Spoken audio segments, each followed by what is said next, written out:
বেগম রোকেয়া বিশ্ববিদ্যালয়ের শিক্ষার্থী আবু সাইদ হত্যায় জড়িত থাকার অভিযোগে ওই বিশ্ববিদ্যালয়ের ৫৬ শিক্ষার্থীকে ১ ও ২ সেমিস্টার করে সাময়িক বহিষ্কার ও ১৫ শিক্ষার্থীর বিরুদ্ধে আইনগত ব্যবস্থা নেওয়ার সিদ্ধান্ত হয়েছে।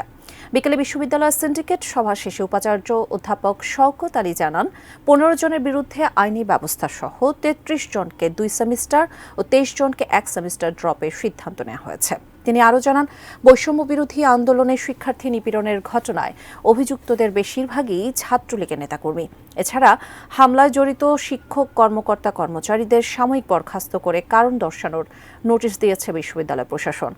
আগামী সিন্ডিকেট সভায় তাদের বিরুদ্ধে স্থায়ী ব্যবস্থা নেওয়ার জন্য বিষয়টি উঠানো হবে বলেও জানিয়েছেন উপাচার্য অধ্যাপক এম শওকত আলী।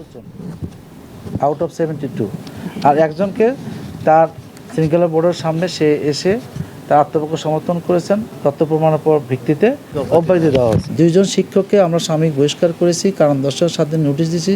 সবচেয়ে গুরুত্বপূর্ণ বিষয়, এখন পর্যন্ত তারা কোনো উত্তর দেননি, এখন পর্যন্ত কর্মস্থলে অনুপস্থিত।